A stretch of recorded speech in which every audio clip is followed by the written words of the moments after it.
2006년부터 우리 직장인들에게 가장 큰 화두가, 그 화두가 됐던 그 일관된 주제가 뭐였는지 아십니까? 재테크요. 펀드. 2006년에는 부동산, 그리고 2007년에는 펀드, 그리고 그 이후에는 가계부채. 그래서 일관되게 공통된 주제는 돈이었습니다. 여기 오신 분들 돈 걱정 안 하십니까? 예, 돈 걱정 많이 하실 겁니다. 실제 지금 걱정스러운 상황입니다. 가계부채가 거의 뭐 1000조를 넘어설 것이다. 1000조 하면은 감이 안 오시겠지만 사실 1000조면 우리나라 국민들이 1년 동안 뼈 빠지게 버는 돈의 총량입니다. 이 수준만큼 가계부채가 이제 넘어설 것이다. 이렇게 얘기하고 있고요. 저축률이 꼴찌인 국가는 어느 나라인지 아십니까? 많은 분들이 이런 질문을 하면 굉장히 당황스러운 눈빛을 보냅니다. 설마 우리나라? 이렇게. 예, 맞습니다. 예, 우리나라가 지금 현재 저축률 꼴찌 국가에 등극했습니다. 그리고 또 하나 재미있는 게 있습니다. 그러면 전 세계에서 신용카드를 제일 많이 쓰는 나라는 어느 나라일 것 같으세요? 예. 이전에는 미국이 1등이었고 또 이런 질문을 드리면 그래도 신용카드를 제일 많이 쓰는 나라는 미국이지 않겠느냐 이렇게 생각하시는 분들이 많은데요. 예, 신용카드 대국, 신용카드를 가장 많이 쓰는 나라가 1등이 우리나라입니다. 물론 2등은 미국입니다. 근데 2위인 미국을 가볍게 제끼고 우리나라가 전체 소비결제 비중에 신용카드가 차지하는 비중이 50%가 넘습니다. 그리고 미국은 30% 수준밖에 안 됩니다. 우리는 이제 신용카드를 갖고 굉장히 편리한 소비를 하고요. 그리고 대형마트를 가서 하나하나 물건을 구입하는 게 아니라 카트에다가 다 담아서 플라스틱 카드 한 장이면 우리가 원하는 걸 살 수 있습니다. 또 게다가 요즘은 또 친절하게 대형마트에서 할인도 많이 해주죠. 예, 자기들끼리 경쟁을 하겠다 그러면서 가격 경쟁, 뭐 10원 경쟁, 10원이라도 더 싸게 팔겠다. 뭐 심지어 통큰 시리즈, 뭐 통큰 피자, 통큰 치킨, 막 이런 것들을 연이어 내놓고 있습니다. 그래서 많은 분들이 이렇게 싸게 치킨을 먹을 수 있을 때, 그리고 싸게 피자를 먹을 수 있을 때 가서 사야 된다라고 생각하시면서 2시간씩 줄을 서시면서 그 대열에 동참을 하고 있습니다. 바로 오늘 그 할인을 하면 왠지 사야 될 것 같은 강박증에 내몰리는 우리, 그게 과연 괜찮은 건지 한번 살펴보도록 하겠습니다. 그림을 보시면 수박입니다. 우리 이런 상황에 많이 직면하죠. 한 통은 10,000원이고요. 짜증나게도 반 통은 7,000원입니다. 어떤 수박을 사시겠습니까? 한 통도 있고 7,000원도 있습니다. 정답은요. 수박 사러 마트에 가지 않았습니다. 수박을 사러 마트에 간 게 아닌데 7,000원짜리 수박을 보자 수박에 대한 욕구가 생긴 거죠. 10,000원짜리 살까? 아니면 7,000원짜리 살까? 상당히 많은 사람들은 이 자리에서는 왠지 제가 이런 질문을 드리니까 7,000원짜리가 정답일 것 같아서 7,000원이다 이렇게 대답하시는 분도 계시고 평상시 나는 똑똑한 소비자다 라고 생각해서 우리 가족 수가 적으니 가족이 맛있게 먹을 만큼의 수박을 사야 된다 라고 생각해서 7,000원이 정답일 것이다 라고 답하시는 분들도 계시는데요. 사실은 상당수의 분들이 10,000원짜리 수박을 선택하시죠. 가장 큰 이유는 그겁니다. 사실 반통 7,000원짜리 수박이 10,000원짜리 수박에 비해서 3,000원이 더 싸죠. 그렇게 생각하십니까? 네. 근데 많은 분들은 그렇게 생각 안 하시죠? 어떻게 생각합니까? 머릿속에서 한 통짜리 수박을 반으로 쪼갭니다. 쪼개고 나서 가격도 쪼개죠. 10,000원짜리는 얼마입니까? 5,000원입니다. 근데 짜증나게도 옆에 반통이 2,000원이라고 비쌉니다. 그래서 사람들은 싸게 사야 절약하는 것이다. 나는 좀 똑똑한 소비자야.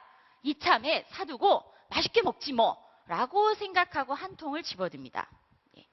이게 손해를 보는 감정, 나중에 제값을 주고 살까 봐 혹은 7,000원짜리 수박 반통 제값을 주기 싫어서 그래서 10,000원짜리 이 할인된 제품을 사는데 충동적으로 우리의 욕구가 움직입니다. 그렇게 해서 샀는데요. 여기서 중요한 게 손해보는 감정입니다. 손해보는 감정. 100만 원의 이익이고요. 100만 원의 손해가 있습니다. 일단 100이라는 숫자는 같습니다. 같기 때문에 100만 원의 이익을 보는 기쁨과 그 다음에 100만 원의 손해를 보는 불편, 고통. 이 크기는, 감정의 크기는 같아야 되지 않습니까? 그렇죠? 100이라는 숫자는 같습니다. 감정의 종류는 다르지만 100만 원의 이익을 봤을 때 느끼는 즐거움의 크기와 100만 원의 손해를 봤을 때 느끼는 고통의 크기, 이게 크기는 같아야 됩니다. 기존의 경제학에서는요, 이 크기가 같다 이렇게 가정을 했습니다. 이 크기가 같다라고 가정을 하는 것은 고로 사람들은 합리적이다, 합리적인 존재다라고 가정하는 것과 같았습니다. 근데 과연 같을까요? 어떤 게 더 클까요? 손해를 보는 느낌이 더 큽니다. 여러분들은 다 아시죠? 별거 아닌 얘기입니다. 근데 중요한 건 뭐냐면요. 바로 이 원리를 실험을 통해서 입증을 하고 어느 심리학자가 노벨 경제학상을 탑니다. 왜 노벨 경제학상을 타기까지 됐냐면 사실은 우리는 다 알고 있었지만 기존의 경제학에서 인정하지 않던 결론이 뭐냐면요. 사람은 합리적이지 않다는 겁니다. 사람은 합리적인 존재가 아니라 사람은 비합리적인 존재다. 이런 결론을 바로 이 실험을 통해서 입증해 보였던 겁니다. 이 심리학자가 이제 나중에 그 행동경제학이라는 이제 경제학을 이제 만드는데요. 이 행동경제학자들은 이렇게 얘기합니다. 사람들은 합리적인 존재가 아니어서 원래는 어떻게 해야 됩니까? 이익을 추구하는 방향으로 의사결정을 내려야 됩니다. 근데 이익을 추구하는 방향으로 의사결정을 내리는 것이 아니라 손해를 피하는 과정으로 의사결정을 내리더라. 그래서 사실은 우리는 기업들이 우리가 갖고 있는 손실회피 심리를 활용한 그 미끼 전략, 그 마케팅에 사실은 굉장히 나약합니다. 그래서 사실은 또 대형마트를 굉장히 좋아하는지도 모릅니다. 대형마트의 10원 경쟁, 뭐 저가 경쟁, 염가 제품 이런 출시 소식에 기뻐하는지도 모릅니다. 물론 일부 사람들은 좀 의식적으로 이런 얘기도 합니다. 그건 좀 너무하지 않느냐? 사실 그렇게 대형마트가 뭐 슈퍼에 파는 물건들 그렇게 다 싸게 또 진열도 잘 해놓고 인테리어도 잘 해놓고 그렇게 해서 편리하게 파는 사이에 동네 슈퍼들이 다 죽었죠. 그렇죠? 동네 슈퍼들이 다 죽었습니다. 심지어 철물점도 죽고 뭐 그 옷가게도 양품점도 다 죽었습니다. 지역의 작은 경제들이 무너지고 있었습니다. 근데 이제는 더 나아가서 뭐 이제는 피자, 치킨집까지 문 닫게 만들려고 하는 것이냐라고 어느 트위터에서 글을 올렸습니다. 그랬더니 대형마트 사장님께서 아주 용감하게, 당당하게 이런 글을 올렸죠. 소비도 이념적으로 하시나요? 혹시 들어보신 적 있으십니까? 그런 말을 들었을 때 기분이 어떠신가요? 갑자기 멈칫하죠. 그래, 소비는 소비일 뿐인데 소비에서까지 대기업과 재래시장 이런 식의 이념의 문제, 남을 배려하는 문제, 그리고 독점의 문제 이렇게 거창한 생각까지 해야 되느냐라고 생각하시면서 멈칫합니다. 그리고 더 나아가서 무슨 생각하냐면요. 그동안 동네 치킨집이 너무 폭리를 취했던 거 아니야? 동네 피자집이 너무 폭리를 취했던 거 아니야? 오죽하면 마트에서 그렇게 싸게 출시할 수 있었겠어. 아무래도 심정적으로 조금 더 내가 남을 배려하는 마음으로는 재래시장을 이용하고 동네 상권을 이용하는 것이 맞지만 사실은 당장 나도 급한데 나도 가계부채에 시달리고 나도 한 달 월급 받아봐야 사실은 신용카드 결제금 제하고 나면 남는 돈 없는데 지금 내가 남 배려할 처지냐라고 생각하시면서 실리적 소비라고 얘기하는 것에 귀가 쏠깃해질 수 있습니다. 근데 좀 전에도 말씀드렸지만 참 많은 사람들이 줄을 서서 저렇게 그런 실리적 소비, 그래 이념이고 뭐고 필요 없어. 내가 소비를 통해서 내가 가장 효용 가치를 제대로 누리면 되는 거 아니냐 이렇게 생각해서 2시간씩 줄을 서서 치킨을 사고 그리고 피자를 구매했습니다. 심지어 아침부터 나와가지고 줄을 섰는데 제품이 떨어졌다고 굉장히 괴로워들 하십니다. 근데 과연 2시간씩 줄을 섰던 그분들이 치킨이 간절히 먹고 싶어서 2시간씩 줄을 섰을까요? 피자가 간절히 먹고 싶어서 줄을 섰을까요? 이유는 딱 하나죠. 싸다는 이유 때문에 줄을 섰습니다. 그리고 여기에는 아까도 말씀드렸지만 우리가 많은 보관 비용과 쓰레기 처리 비용까지 감당하게 되고 또 굉장히 중요한 함정이 있습니다. 어떤 함정이냐면요. 신경학자들이 이런 실험을 했습니다. 사람의 뇌에 스캔을 떠서 사람의 뇌의 변화를 관찰을 했습니다. 그래서 어떤 자극이 주어졌을 때 사람의 뇌가 어떻게 변화하는지 스캔 장치를 통해서 그 활성화되는 부분이 빛을 발하도록 그런 장치를 이용해서 뇌 변화를 관찰을 했습니다.